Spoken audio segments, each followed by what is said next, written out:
Mark 11:10.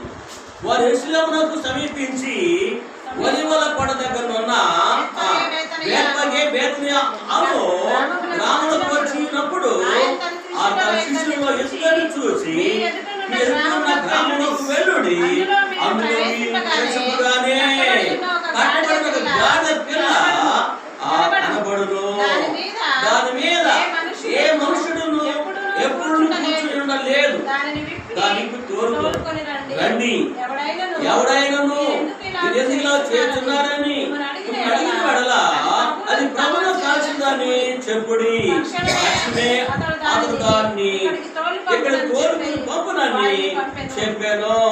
వారు వెళ్ళగా వీధిలో ఇంత బయట తలవాడు కట్టబడి ఉన్న గాడిదలో ఒకటి వారి కనబడు. దాని చూడగా అక్కడ నిలిచి ఉన్న వారిలో కొందరు మీరేమి చేయుచున్నారు, గాడిద పిల్లను ఎందుకు విప్పుచున్నారని వారిని అడిగి ఇంటి వాళ్ళు అడగకుండానే ఏం చేస్తున్నారంటే వాళ్ళు ఇప్పుతున్నారట. అడగకుండా ఇప్పితే ఏమంటారు? దొంగలు అంటారు, మంచి వాళ్ళు అంటారండి. కాదు, చూడండి మీరేం చేస్తారా అంటున్నాడు. సాధ్యంగా వాళ్ళు ఏం చేసి దూరం వచ్చేసి వాళ్ళు కళ తీసుకొని వేయాలి, బాధలు కదా, కొట్టాలి. ఏమండి ఎవరిదైనా కానీ వస్తువు తీసుకుంటే మనం ధైర్యం ఉండదా? అడగకుండా తీసుకుంటే మనం ధైర్యం ఉండదండి. అయితే ఇక్కడ చూడండి, ప్రభు చెప్పిన మాట, ఆయన అధికారి, ఆయన రాజు. ఏమండి మన ప్రభువైన యేసుక్రీస్తు ఈ లోకానికి ఆయన రాజు. ఏమండి రాజాది రాజా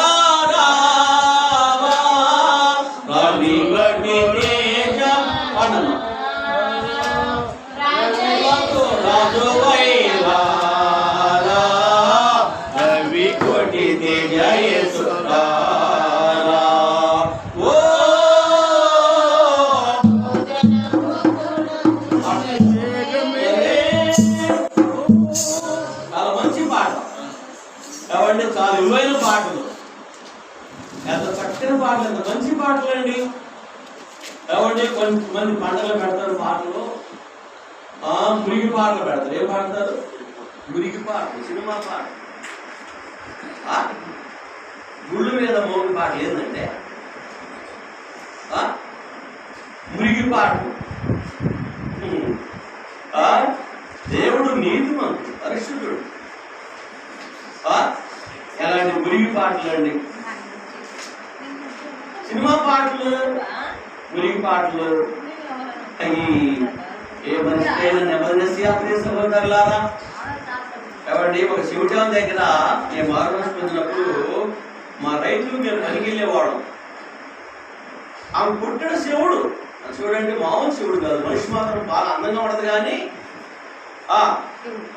కొట్టుకుంటే అయిపోద్ది, మాసిపోద్ది, అంత అందగా అన్నమాట. చచ్చిపోతున్న టైంలో నేను చూడలేదు. కానీ దాదాపు 75-60 సంవత్సరాల వయసులో కూడా ఆమె కలుపు దగ్గరికి వెళ్తే మాకు ఆ నీళ్లు దోషంలో పోస్తా ఉండేది. ఏమండి ఆ కుప్పలేపడానికి వెళ్ళేవాడిని నేను.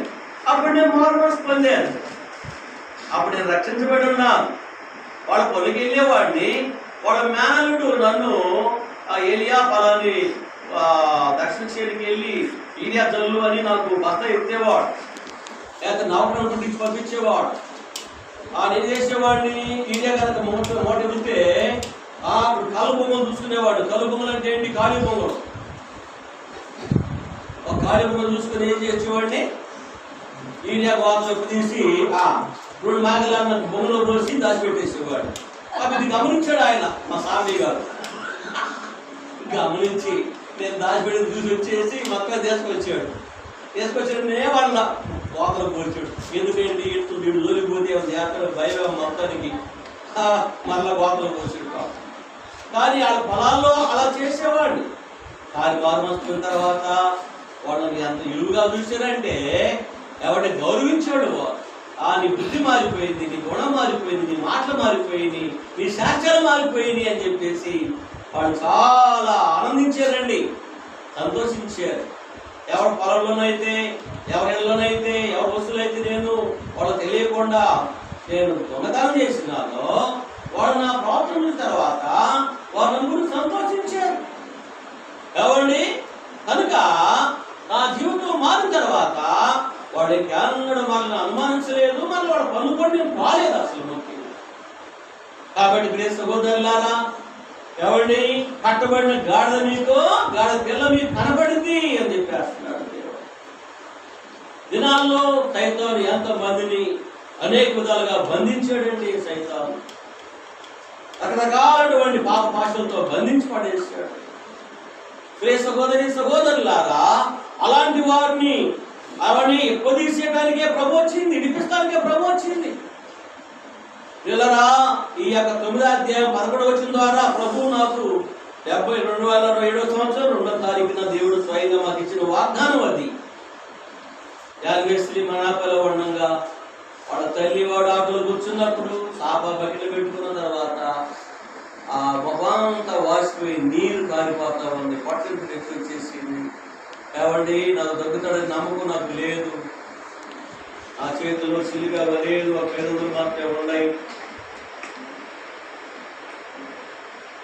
ఆ రోడ్డు మీద ఆటోలో కూర్చున్నారు.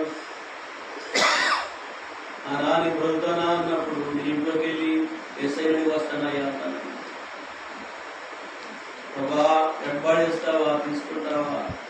వాడు తీసుకుంటే వాడు కాపులతో చేసి పర్లోకని తీసుకో, నేను చనిపోయినాక నా బిడ్డ నేను కలుసుకుంటాను ప్రభు అని ప్రభుని అడిగినాను. నేను ఇదే వాక్యాన్ని ప్రభు నాకు ఇచ్చినాడు. సీయోను నివాసులారా, ఉల్లాసంగా ఉండండి. ఈ పై మాటలు కాదు కానీ కాబట్టి 11వ వచనంలో బంధకములో పడి ఉన్నాయో నిరీక్షణ గలవారులారా. యేసు ప్రభు వారు మన నిరీక్షణ. ఏమో నాకు ఎవరు లేదని, ఏమి లేదని చెందిస్తున్నావేమో, బాధపడుతున్నావేమో, నన్ను చూసేవాళ్ళు లేదని, నన్ను పడుచుకునేవాళ్ళు లేదని, ఏవండి నేను ఎలాగ బ్రతకాలి, ఎలాగ జీవించాలని, ఏవండి అన్నా నాకేమి ఆ ఇల్లు లేదు, వాకిల్ లేదు, లేకపోతే ఇంకా అది లేదు ఇది లేదని మనం చాలాసార్లు నిరీక్షణ కోల్పోతా ఉంటాం.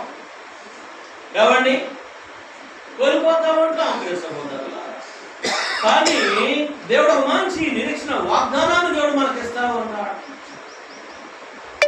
కాబట్టి తల్లి తన చంటి బిడ్డను మరచునా, వారను మరుస్తారేమో కానీ నేను మాత్రం నిన్ను మరువను అంటాడు యేసయ్య.